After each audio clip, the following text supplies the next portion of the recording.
why I don't pray for revival and why I don't believe you should. So that means I don't recommend you to pray for revival.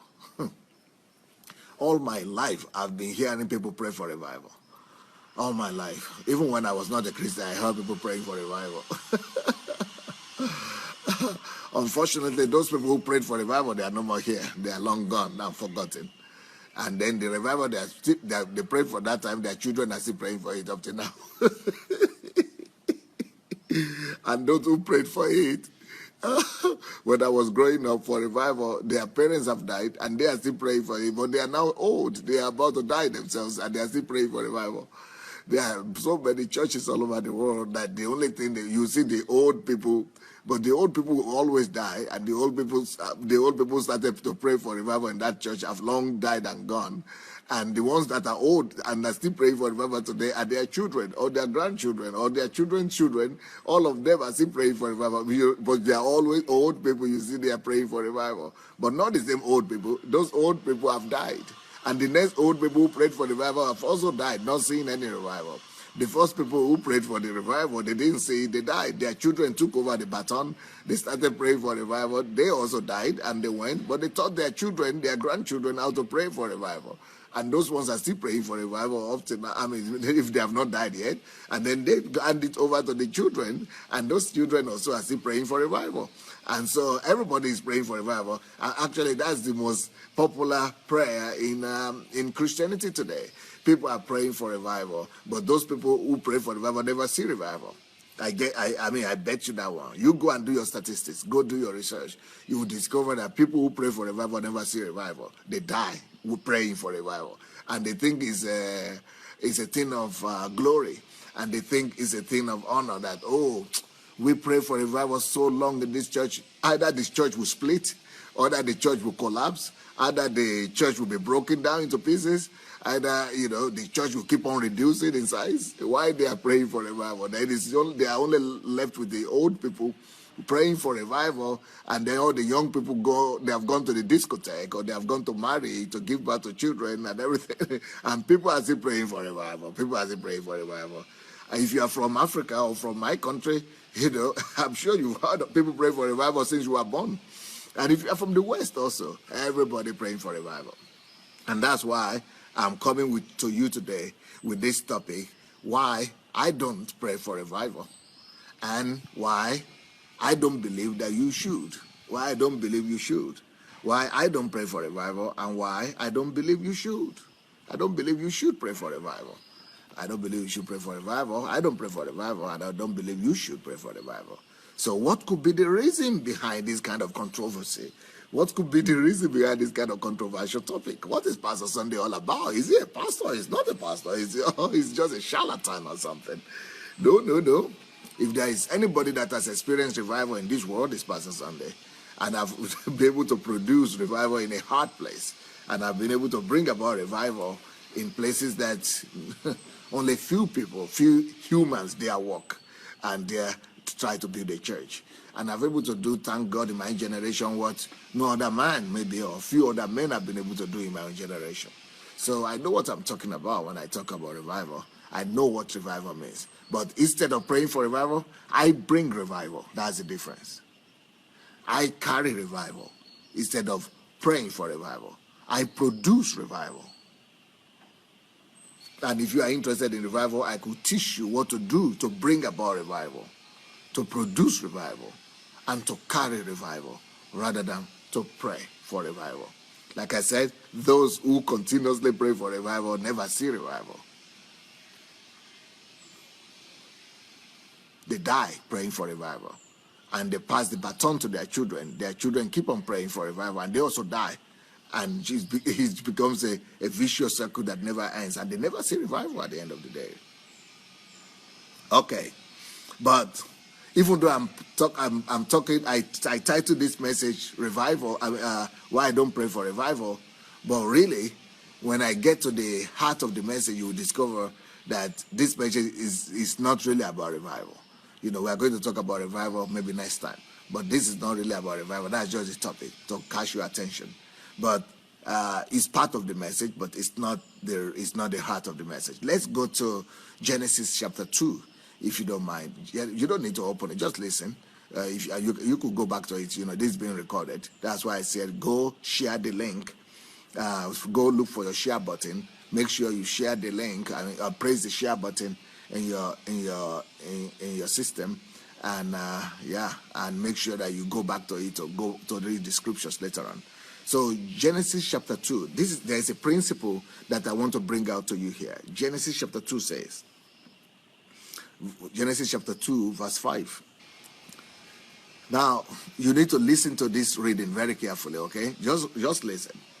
Genesis chapter 2 verse 5 says, before any plant of the field was in the earth, and before any herb of the field had grown, okay, before it grew up, the Lord had not caused it to rain on the earth. The Lord had not caused it to rain on the earth, and because there was no man to till the ground. There was no man to till the ground. I want you to listen to the story here. If you go back to Genesis, let's actually do that. Genesis chapter 1. In Genesis chapter 1, that's where God created everything, okay? And one of the things that God created was plants, trees, herbs. In actually Genesis chapter 1, verse 11 and 12, in Genesis chapter 1, verse 11 and 12, we see God creating everything on the earth in Genesis chapter 1, but in verse 11 and 12 specifically, he created everything that we see grow on the ground, okay? So Genesis 1:11 says, then God said, let the earth bring forth grass, right? That's one. Let the earth bring forth grass, the herb that yields seeds. So let the earth bring forth actually herbs as well, and the fruit tree. So let the earth bring forth tree. Let the earth bring forth grass, herbs, trees of all kind, whose seed is in itself on the earth. And it was so. Then verse 12.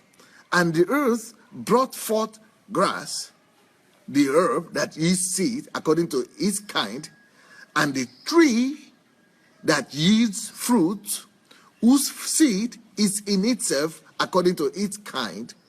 And God saw it that it was good. Now listen closely to this now. Now you don't want to miss this. Listen closely to this. In Genesis chapter 1, God said all these trees and herbs and plants should come forth. And God said he saw it that it was good.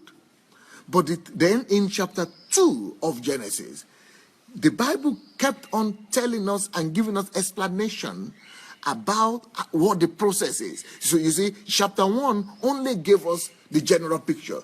Just like it says also in Genesis chapter 1, verse 27, that God created man and woman, right? Male and female created them. But in chapter 2 of Genesis, verse 7, he now told us the process that actually God created them from the soil and everything. So the same thing here, God said, let there be plants, let there be herbs, let there be trees, and God just told us the end result. It's good, thank God, everything came to pass. But when we get to chapter 2, now let's listen to that chapter 2 again and verse 5. Let's now see again from a fresh eye, verse 5. It says, let me paraphrase it a little bit for you. Before any plant, all those plants, trees, and the vegetations, and that God said they should grow up, before they could grow up, even though God said, let there be, they were there in the soil like seeds. But before they could grow up on the earth physically, before we could see the trees, before we could see the herbs, before we could see the grass, so God said, let there be.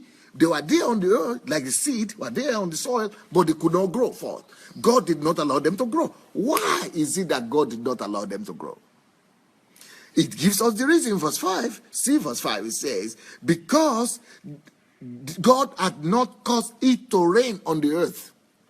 So, if God had allowed all the plantations and the greens and the trees and the herbs to grow, and there will be no rain, they will dry up. They will dry up without rain. They need nourishment. Rain is the life of every plantation, every seed you sow. So God, why is it God was holding back rain? Now listen closely. I didn't forget my topic. Why I don't pray for revival. Revival is also a form of rain. The rain of blessing. The rain of salvation. The rain of righteousness. You know, it's not just revival really, but I use revival because we're Christians. That's a catchy one for all of us. But before God could send any form of blessing, because rain is also a form of blessing, it's a form of prosperity, it's a form of abundance, it's a form of revival, it's a form of development, civilization, all the good things that we're expecting for God to do for us. And especially if you are from my country, Nigeria, everybody is praying for revival. Everybody is praying not just for revival, for growth, for God have mercy on Nigeria, development, civilization, economic prosperity, everything. But all those things that we're asking God to do, all those things we're asking that God should do for us, you know, prosperity, abundance, you know, revival, blessings, those are the things that are not in the jury. God will not do until something happens. God will not do these things until there are some things that must be that has been placed, has been put in place. There are some things that must be put in place before God could send blessings. God is not a waster. God does not waste his blessings, and God does not waste his resources. And I want to show you today why it is wrong to pray for revival, and on what condition, how do you then bring revival, and why it is wrong to pray for prosperity, and why we don't pray for prosperity, and on what condition can you have prosperity, and why it is even wrong to pray for blessing. Everybody pray for blessing. Why is wrong to pray for blessing, and on what condition can you be blessed and can you have blessing? So now that's why I said this message is so crucial and it's so important. You will not believe it. It's going to change your mindset. It's going to change your outlook, your worldview, your paradigm. It's going to shock you. It's going to shock all the religiosity out of your system. Now, so let's keep on going. In that verse 5, it says, God, the plants that God said should comfort, the herbs that God said should comfort, the trees that God said should comfort from the earth, they could not comfort. They did not comfort. Even though God said they were good, but they were just on seed level, as seed form on the earth. They did not grow. Why are these things that God himself had given command to grow did not grow? Because God himself had not caused for rain to fall on the earth. There had not been rain. There had not been an experience of rain. Rain never fell at this point yet. So why is it that God was withholding rain? Is it not the same God who said these things should grow? Then why is it that it's the same God that is holding down the rain? Is it not the same God who said that the plants and the trees and the herbs should come forth? But didn't he know that if the rain will not come, the trees will also not grow, and there will be no plants or anything? That's exactly the point. He knew. He knew that without rain, these things will not grow. And God intentionally withheld the rain so that the things will not grow. God's intention is that the trees and the herbs and the fruits and the plants should not grow until something happens. Ishagabagababa. Gabagudo bakobaya. Jegebe giga giga giga giga giga gugo gogo bagamba bamba. Masha. My God, my God. God help your church. God help your people. Open the eyes of your people. Let us begin to see. We were blind. Oh Lord, after this message, let us say, behold, our eyes are now open, that we might be people that might learn to make things happen. Either it is revival, either it is economic growth and prosperity, either it is blessing, that we might be carriers of these things and accomplishers, people who bring them to pass, people who cause them to come to pass, rather than people who just wait and pray and hope that they come to pass. Help us, oh Lord, and help your people to get this message. and help me to deliver it to the best of my ability, oh Lord. Help, Father, in Jesus' name. Now, listen. So, God held up the rain. And he knew that if he holds up the rain, the things will not grow. Is he not contradicting himself? Well, so what is that thing that God was waiting for that is causing him to hold up the rain? What is it that God was expecting to happen before he could allow the rain to come? Now, listen, look to that verse again. Now, let's look to that verse again. Look at that verse again. It says, the plants could not comfort, the herbs could not comfort, the trees could not comfort, the fruits could not comfort. All the things that God says should not comfort. Why? For the Lord God had not caused it to rain on the earth. Why God will not cause it to rain? Two reasons. One, because there was no man. That's one reason. Two, there was no man to till,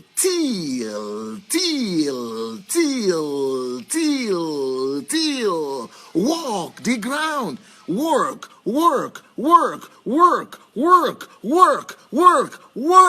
the ground. There was no man to work the ground. There was no man to work the ground. There was no man to work and to look after the herbs. There was no man to work and to look after the trees. There was no man to work and keep the garden. There was no man to work and gather the fruits. There was no man to work and manage the field. There was no man to work and plant other trees. There was no man to work and build the storage for the fruits that are being gathered. There was no man to build the storage. There was no man to gather the fields. There was no man to clean the fruits. There was no man to prepare the ground for it, for the next one, to build a barn and to build distribution center. There was no man to build transportation system. There was no man to work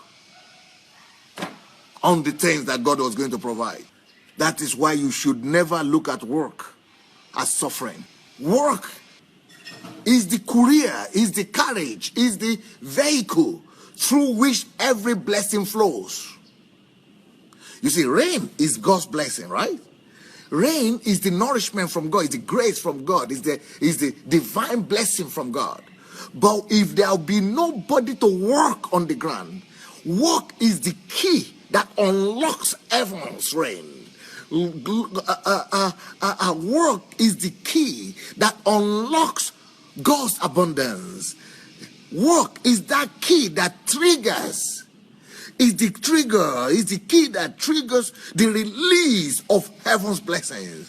Work is that trigger, is that key that unlocks heaven's abundance. Work is that thing that God is looking for. There must be good work, intelligence work, good understanding of work. It's not just that there will be man.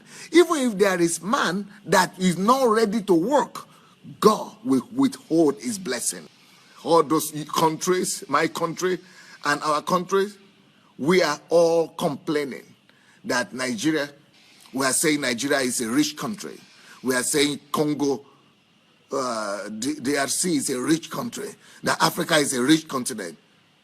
We are poor continent. Any country that has not prepared its people, its manpower to work intellectually, to discern, to till the ground, to produce, to add value. If we don't have people to undo and to work the ground, we are poor. You see, the blessings, all the blessings were on the ground. Even here in this Genesis, God said, let there be trees, let there be all the blessings, but they were only in seed form, in raw material form on the ground. As long as you are only having raw materials, you are poor. The real wealth is the man. Only when the man came, blessing came. Only when the man came, rain came. Same with revival. Only when the man appears to take responsibility for revival, revival comes. That's why Jesus said, anyway, I will talk about that later, but let me just say it in passing. That's why Jesus, when he saw the people that were scattered as sheep without shepherd, he didn't begin to blame those people and say that, oh, all these people are going to hell, you are all going to hell, you are all going to hell, you are all going to hell, and beat them on the head. He looked to his disciples and said, it's not their problem, it's not their fault. He said, pray the Lord of the harvest. You pray, the Lord of the harvest. Not to send harvest, though. He said the harvest truly is plentiful. You pray the Lord of the harvest to send laborers. What are laborers? Men, not just men that have hands and feet.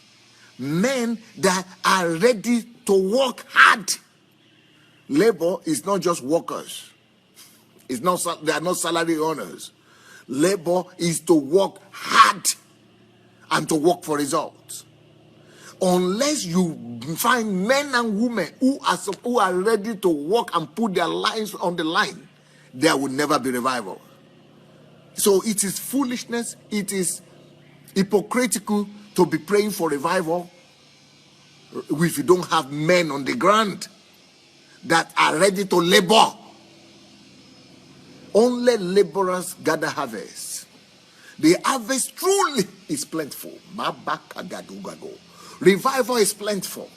Revival is available on the ground, in potential form, in raw material form. What converts it into real revival? The availability of men that are ready to do everything that it will take, that are ready to work their socks out. Men that are ready not just to work, but men that are ready to labor.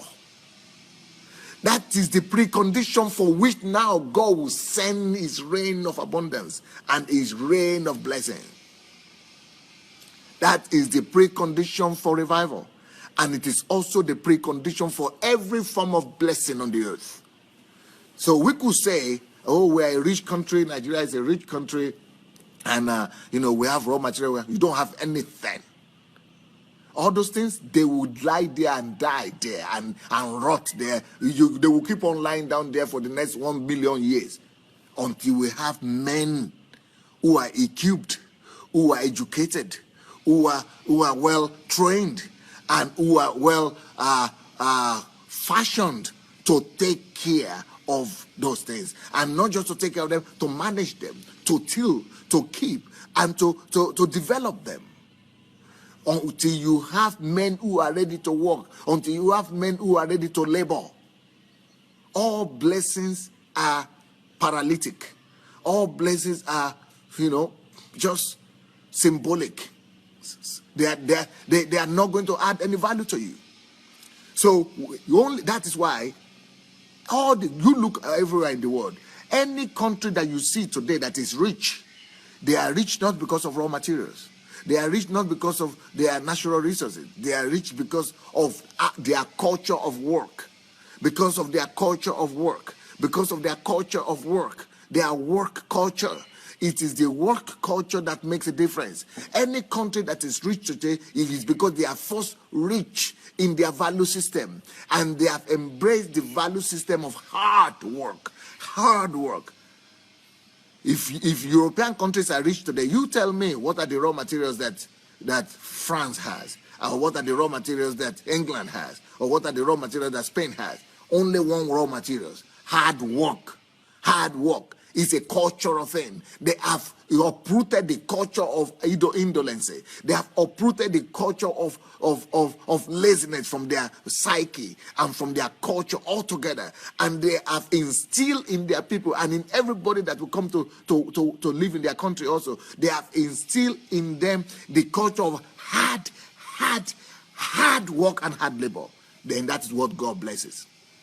But the ones who have all the raw materials, the ones who have all the mineral resources, if they have not trained their nations to be addicted to work, that is the word, to be addicted to work. If they have not changed the psyche of their country and they have not built up the culture of work and hard work, those countries will continue to wrangle in poverty, in lack, and in confusion and frustration. And you'll be thinking that it is because of politicians, it is because of... you think politicians are not corrupt in Europe? They are corrupt everywhere. But the wealth that is being created is so much, and the culture, people are so busy creating wealth and working that we don't even feel the corruption that is in Europe. But in our place, because nobody is working, the little that is left, everybody is stealing them. Because they are not, people are not working hard. Can you imagine my own country, for example? People are industrious in Africa. People are enterprising in Africa. But we have not been equipped to work hard. What I mean is that, can you imagine that in my own country, 50% of the people cannot even read or write? 50% are illiterate. So 50% of all the human resources is gone like that. So the rest of the 50% are the only, that's including the children. Only about 20% are working to sustain the whole country. So we must develop and tap into our human resources first. We must pay our emphasis. I mean, in our own place, at work in Nigeria, people will go to the office. The only people who are working are the artisans, I think, or the people who are working, who are running about the streets selling this and that. But people in the office, they sit down in the office and they drink coffee and talk and joke and go to the social network and things like that. Many people are working, but it's not a culture yet. I mean, if you live in Europe, you see that people in Africa ask you for money all the time, because as if, you know, and they can hang on you on television, on phone for 1 hour talking and, you know, watching television and just watching some video dance and some entertainment. You know, our culture is more on pleasure, enjoyment, party, vanity, frivolity, and, you know, just fun, you know. But until we change that and begin to cultivate a culture of hard work, even God cannot help us. Even God cannot help us. Even God cannot help us. Even God will not be able to help us. Because God could not even help himself in this Genesis chapter 2. Even God could not help. God himself has said that let there be trees, let there be fruits, let there be everything. But until there was man, God could not do anything but to hold back the blessing. God could not help. God could not do anything. He had to hold back the blessing. He had to hold back the rain. And the only way, the only time God could now begin to release blessing and release the rain was only after the rain, after the man was ready, and not just man was available, but man that is ready to work, man that is ready to work hard. Now, let me continue now. Let me show you the rest of the story in this Genesis chapter 2. So we now understand why God could not send rain, and why the herbs couldn't come, the fruits couldn't come, the trees couldn't come, the grass couldn't come up, the trees could not come up, because God had not sent the rain. And without rain, the things would not grow. And even if they grow, they would dry up. So God could not send because there was no man. And not just man that is just available. They will say, oh, we have 200 million people, or we have 150 million people. Those people must be turned into working skills, into working machine, into hard working, people. And only when they become like that, even if you don't have any raw materials, God will send his blessings. It is not raw material that makes a nation rich. It is the attitude of the people. It is the culture, the dignity of labor of the people that makes a nation rich. It is, they have to be rich in their value system. We must change our value system first. Until we are rich in our value system and embrace the value of hard work. Can you imagine even churches in my country? Even churches preach that hard work is a curse. That hard work is a curse from God. So even churches are spoiling the value system of God. Even churches are working against God. Even churches are working against progress. Even churches are working against civilization and development. Even churches are standing on the way of progress. Any church that preaches that one day of favor is better than 10 years of labor They are working against progress. They are working against development. They are the ones working against civilization. They are the ones standing on the way of progress. They are working against God because they are working against God's principles, God's standard, God's law. And God's standard is clear that, you must have man that is ready to work hard. Unless a man is ready to work hard, that God cannot send his blessing. And we are teaching people just to come to church and ask for blessing. It's a waste of time and a waste of resources. All those people that we are keeping in our churches, thousands of them, hundreds of thousands of them, millions of them, to be praying from morning till night, the prayer will not be answered though. The prayer will not be heard. Just don't waste the people's time. You are supposed to send them to the field, send them to the factories. We are supposed to send them to everywhere to go and pray. We are supposed to send them everywhere, not to go and pray, sorry, to go and work. We are supposed to send them everywhere to go and labor and work hard instead of sending them somewhere to go and pray. It's a waste of time gathering people everywhere, every day, every weekend, and calling, instead of them to be at their work, they are working. They are praying for 24. No. Some people are praying. I know of churches in Africa where people will gather there for 2 weeks, 3 weeks, 1 month, 2 months on the mountain and just pray. And they will be praying for blessing. What blessing? When you have not produced the blessing. And the Bible is telling us here that the blessing will not come. God held up the blessing because the rain is a form of blessing.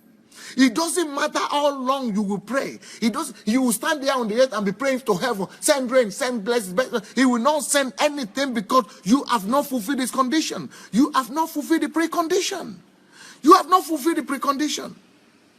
Unless you fulfill the precondition of being ready to till the ground, of being prepared to work hard, nothing will happen. Now, let me tell you what happened now. So, if you go to churches where people are saying work is a curse, run away from those churches fast. If you go to churches where people are saying that, hard work is a curse, run away from there. Fast. Or if you go to those churches where they say that 1 day of, favor is better than 10 years of work, run away from them. They are the enemies of that you are praying for should fall down and die. They are the same enemies who are teaching you to pray and fall down and die. They are the same enemies who are stopping you from your own progress because they are teaching you not to create your progress. Faith without work is dead. Anyway, so let's see what happens later on. Then in verse 15, we remember God will not send rain. He will not send blessing. But in verse 15, once the man is created, see what happens.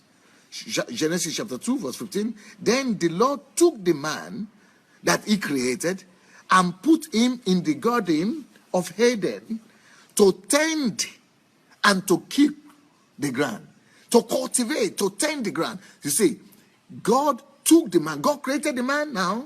Now let's begin to see the series of events that will begin to happen after God had created the man. So after man has come now man is available. And man is not just available, but man is available to till and to keep the ground. God created man for specific instruction. The very first instruction God gives to man is to work. There is nothing more important you can do in life than to work, my dear. Nothing more important. Because through work, wow, you reveal God that is hidden in you. Through work, you reveal God that is hidden in nature. Through work, you release the grace and the blessings of God from heaven. Through work, you release the blessings of God, of the rain of God, the rain of God's blessing, the rain of God's favor, the rain of God's abundance, the rain of God's prosperity, the rain of God's development and civilization. You release the rain of God from heaven only through work. The very first instruction God gave to man: work. Till the ground, cultivate the ground, develop the ground, till the ground, work, keep it. Now, let's begin to see now in this chapter what begins to happen once man took responsibility to work, to begin to work and till the ground. See what happens. Once man took that responsibility upon himself, miracle galore, miracle galore. Let's see what happened. In verse 8, it says, the Lord God planted a garden eastward in Eden And there he put the man whom he had formed. Okay, he put the man to work. We already know what he told him to do: till the ground in this place and keep it. And out of as soon as the man began to take responsibility to work, as soon as the man begins to work, see what begins to happen. The ground, and out of the ground, the Lord God made every tree to grow. You see the point? It is only in verse 9 that those trees, those herbs, those grass, those fruits, everything started growing out. They were there in seed form, just like everything is there in raw material form. In the form of raw material, we have blessing everywhere, but they are hidden. They are only in potential form. They are only in resource form. Just the same thing like revival. Jesus said that, the harvest is plentiful. The harvest is there already. Revival is there already. Don't you ever pray for revival. It's a waste of time. The same thing. Don't you ever pray for blessing. It's a waste of time until you have laborers. That's why God said, don't pray for it. Jesus didn't say, pray for revival. He could have said, pray for revival. See how many people are lost without shepherd. He didn't say, pray for revival. He said, no, the revival is here, because harvest is revival. He said, the harvest is here and it's plentiful. He said, the harvest is plentiful already. But what should you pray for? Man. Man that is ready to work. And that's why God combined the two words together. Man and labor. He said, laborers. Men that are ready to work. Men that are ready to work. Or only when you have men that are ready to work, you have revival. You don't need to pray for revival again when you have laborers. Men that are ready to pay the price and to pay any price that it will take. To pay any price to gather the harvest. God will send to those people the revival. So that's what happened here. As soon as man appeared and man is ready to till the ground, see, God sent rain in verse 6. God sent dews, everything started growing, and God made trees to begin to grow. And listen what happens. It's not just trees that begin to grow. He said, out of the ground, the Lord made every tree to grow that is pleasant. Every tree that is pleasant. You see, all the pleasant things of life that we are waiting for. All the pleasant things of life that we are waiting for. All the good things of life. All the blessing that we are waiting for. God is waiting on you. Get yourself equipped. Get skills. Get trained. Get yourself developed. Human resource development. Put knowledge in yourself. Love work. Love hard work. Let's cultivate in yourself the dignity of work. Once you have that, once you take responsibility to work hard, to work the best you could, to till your own ground, see what happened? The pleasant things of God come after that. God will cause the blessings of all the pleasant things of God that he has. All the blessing, the pleasant things of life will begin to come after you once you take responsibility to do the best of work that you can do. Work is one of the greatest things you should love in life. Work should be one of the things that should get you excited. Work is the thing that should bring the energy out of you. Work is one of the greatest blessings that God has given unto us. There are few things that are important as work in this life. It's the blessings of God. It's the blessings of God. It's one of the greatest wealth that you have. You are already wealthy. And one of that wealth that God has given unto you is the blessing of work. The ability to work. And not just physical work. The greatest work that we have is mental work. For you to be, if you are ready to work mentally, that is the greatest amount of work. Then the next amount of work, the greatest level of work. Then the next work that you need to do, we also have spiritual. You have three forms of labor. Mental labor, mental work, physical work, and spiritual work. Spiritual labor. So, we need to develop ourselves and our people to learn to teach them to work, both especially mentally.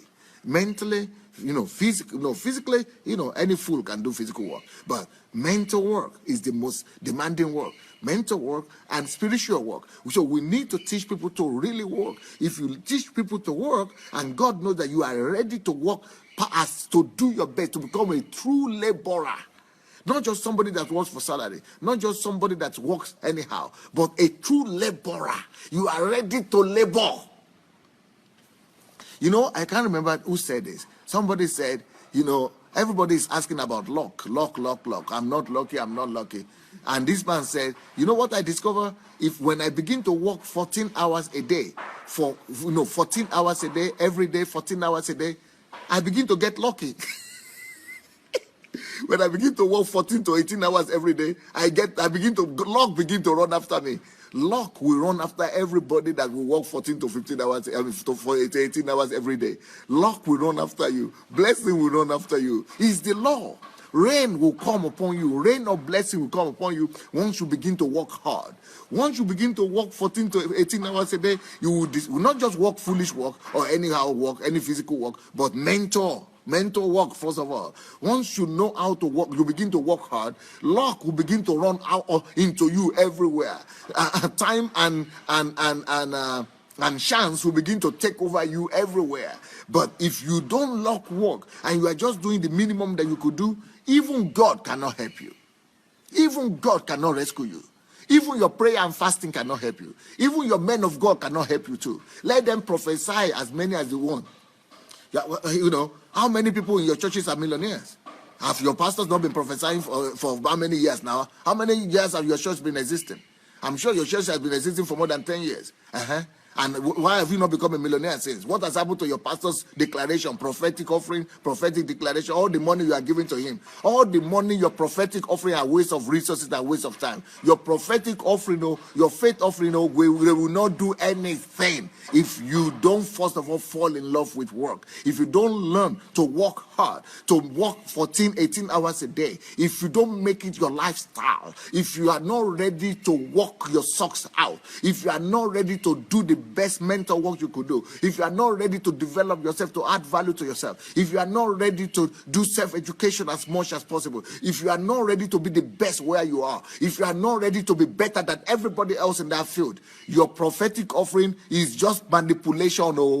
All those your faith offering, they will all end up to be manipulation, pure manipulation. All your pastors' prophetic declaration, breakthrough declaration. I heard even now that every Sunday, when people go to church every Sunday, that pastor closes the prayer and pastor say, I bless your week. This week will be this week, maybe they call it prophetic declaration or breakthrough declaration. I declare your breakthrough this week. I declare this.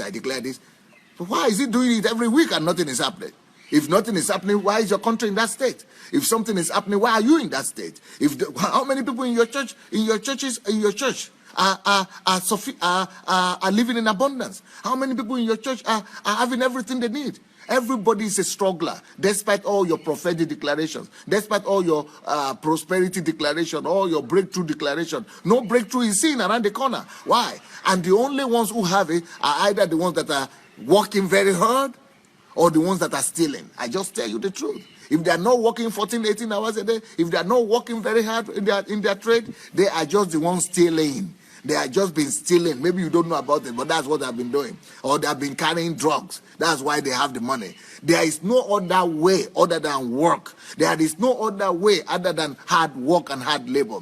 God is asking for laborers. I mean, can you try it in the West? Go to London and say, I will just go to church and do work 1 hour a day or 2 hours, and my prophet or my pastor will give prophetic offering, breakthrough will come. Come on, you would be homeless very fast. They will chase you out of in London or in America or in England or in Germany or in any developed country. If you don't work hard, you will suffer hard. If you don't in the West, if you don't work hard, you will suffer hard.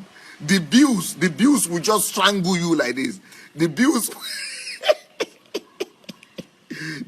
and hunger, the prophetic something doesn't work.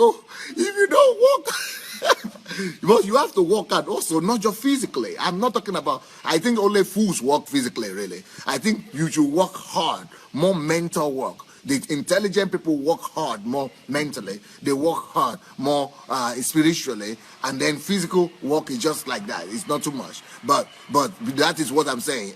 Add value to yourself. Don't let religiosity blind your mind. Don't let religion turn you to a fool. Don't let religion captivate you and put you in prison of poverty, prison of lack, and prison of all kind of mediocrity. Don't let religion useless your life and destiny. Don't let them keep you coming to church for years and years, sitting down there and not instead of going to work. Don't let you keep you in those prayer meetings and promising you tomorrow, day after tomorrow, you have breakthrough. tomorrow, day after tomorrow, tomorrow, today, tomorrow, and nothing is coming, and you are still going there. Instead of you just to roll up your sleeves and go and work hard. Of course, when you work hard, then favor will come. When you work hard, then you could now begin to believe God for his favor. After you have worked hard, then blessings will come. God will send the blessing from heaven like rain. God will send the favor from heaven like rain. But if you don't work hard, though, you are just waiting for favor, and you are just waiting for blessing, nothing will work for you. Yes, I know that there are people who are working hard and they are not being blessed, but you are different. You are a child of God. Work hard first and ask for blessing. Don't just wait for blessing without working hard. Don't live in stupidity, religious stupidity, trying to get something for nothing. It is all deception. Build your value. Build your value. Add value to yourself. Build your value build your value in creating a quality product. Build your value in creating in a quality service. Build your value by creating the best value for your product. Create the best value for the best product in town. Create the best product in town, the best service in town, and nobody will argue with you that you are going to become the best. See what happened after the man that is ready to till the ground.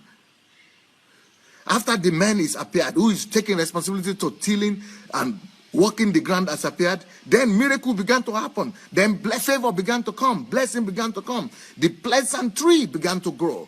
And the pleasant, that is pleasant to the sight and good for food. All blessing, abundance. Food is a symbol of blessing. All blessings and abundance begin to come as a result of that. The tree of life was also in the midst of the garden.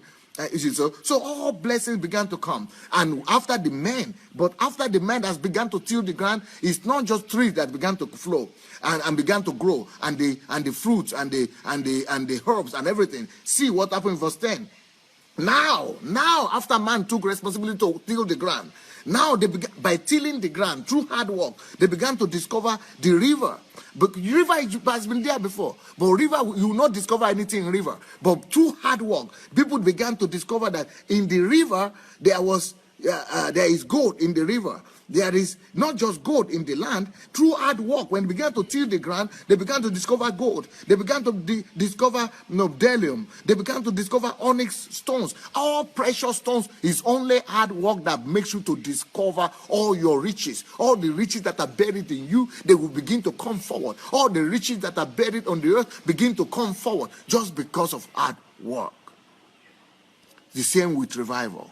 When you begin, the Bible says, the revival is plentiful. Harvest is plentiful. Don't you say that tomorrow or day after tomorrow, that is, harvest will come. Don't say tomorrow or day after tomorrow, harvest will come. That is John chapter 4. John chapter 4 verse 34, 35. Jesus prohibited us from doing that. Don't say tomorrow or day after tomorrow, harvest will come. In fact, let me read it. John 4, 34. Jesus said, my food is to do the will of him who sent me and finish his work. Work. God knows. Jesus knows the secret of revival. Jesus was carrying revival everywhere. That's what you are supposed to be. You are supposed to be able to carry revival yourself. Produce revival. And Jesus is giving us the key to producing revival here. You are supposed to produce revival. Show me anybody that is experiencing revival. Papa Adeboye, Oyedepo, Idaosa, all of them, Benihin, they are all hard workers, hard laborers. It is not their anointing that is bringing revival. It is their hard work that is causing God to rain the anointing upon their head. It is their hard work. And then through the combination of the hard work and the anointing, they have revival. That is how it works. And that's why he say, my food is to work. My food is to work. My food is to work. God values work. He calls it his food. And that's why Jesus had revival all the time. He called hard work his food. And that's why he was having revival all the time. And then he said, do you not say? And he prohibited us from waiting for revival. He prohibited us from praying for revival. Do not say there are still 4 months and then there will come harvest. Harvest is revival. Don't say tomorrow will be a revival. You carry it. You bring it. You work hard for it and you bring it. Don't wait for revival. Behold, I say, lift up your eyes and look at the fields, for they are already white for harvest. Harvest is already everywhere. As long as there are unbelievers everywhere, as long as there are people who are going to hell everywhere, that is harvest already. That is revival already. Don't you wait for it. Get yourself to work hard. Get your mind to work. When your mind has worked and can work, when you add value to yourself, when you begin to do mental work, you begin to see. You begin to raise your eyes and see that the harvest. You begin to see opportunities. You begin to see, the opportunities that you were not seeing before. Let's see another passage that proves that there is no need for revival. For praying for revival. That it's a waste of time to pray for revival or to pray for blessing. Go get to work. God only gives. God doesn't send wealth from heaven. No, He doesn't send prosperity. God does not send prosperity. He doesn't give prosperity. He doesn't, give people prosperity. God gives you power to make wealth. God only gives you power to work. God only gives you power to work. God only gives you the power to work. He has already given you the mental power, intellectual power, physical power. Go work. Go get more knowledge for yourself. Go get more skills for yourself. Go get more knowledge for yourself and work hard. Then the blessing, the rain will begin to fall. Now, in Matthew chapter 9, verse 36, Jesus says, the Bible says, but when he saw the multitude, he was moved with compassion for them because they were weary and scattered like sheep having no shepherd. And Jesus said to his disciples, the harvest truly is plentiful. Don't tell me the harvest is not there. Don't tell me revival is not there. Harvest and revival is plentiful. But the laborers are few. You raise people up around you can labor. You raise people up and you can work for revival. You raise people up who can go do evangelism, go do outreaches, go conquer their promised lands. You raise people up who are ready to labor from morning till night. Once you equip them, raise them up, you will discover that the problem is not with the harvest, the problem is with laborers. Not just workers, not just people, members, not evangelists. He didn't say pray for evangelists. He didn't say pray for pastors. He will pray for members, but for hard workers, for laborers. If you can get laborers, that is the biggest challenge. If you can get people to work for revival, to go gather the harvest, if they could work hard, you will always have revival any day, anytime, anywhere. Doesn't matter what country. What are your thoughts about what I'm saying? Of course, you don't have to agree. You don't have to agree with me. Either you agree or you don't agree, it's still true anyway. You don't have to agree. It's your right not to agree. But you agree or you don't agree, it's still the truth. It's still the truth. There is nothing you can do about it. That is just the truth. That's just the truth. Everything that you've heard today is just the truth. It is your deliverance. It is not the deliverance you get from casting out demons. It is deliverance you get in your mind. It is deliverance you get in your mind.